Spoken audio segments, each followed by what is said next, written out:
তো বন্ধুরা আবার চলে যাচ্ছি কলকাতায়, যেতে হচ্ছে। আর এখন বাবু স্কুলে চলে গেছে। আর আমি তোমাদের সঙ্গে একটা কথা আগের বার বলেছিলাম যে আমি বাড়ি থেকে কলকাতায় চলে যাচ্ছি, খুব কষ্ট হচ্ছে মা বাবুকে ছেড়ে।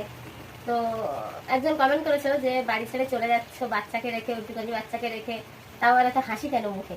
তো কি করবো, ওর সামনে কানবো? ওর সামনে কানলে তো ওর মনটাই খারাপ হয়ে যাবে।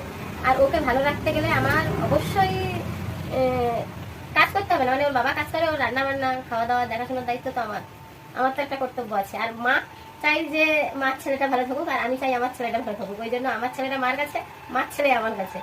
তো এটাই বলার ছিল। আর কমেন্ট উল্টোপাল্টা কমেন্ট করা আমারও তো খারাপ লাগে, কারণ কোন মা চায় যে তার বাচ্চাকে ছেড়ে দূরে দূরে দিনের পর দিন বাইরে কাটাতে? আমিও চাই না, আমারও খুব খারাপ লাগে। কিন্তু এই যে এক সপ্তাহ পর আসবো, বাবুকে দেখে যাব। আবার এই যাচ্ছি তো 3-4 দিনের ভিতরে আবার রিটার্ন চলে আসতে হবে, বাবুর পরীক্ষা আছে। তো উল্টোপাল্টা কমেন্ট করো না। আর কমেন্ট কি করবে, মানে আশেপাশের লোকও আবার এরকমই বলে যে এইটুকুনি বাচ্চা রেখে তুমি কাজে চলে যাচ্ছ কেন? কিন্তু একটা ছেলে মানুষ কাজ করে আসবে, রান্না করে খাবে, তারও তো একটু কষ্ট হয়।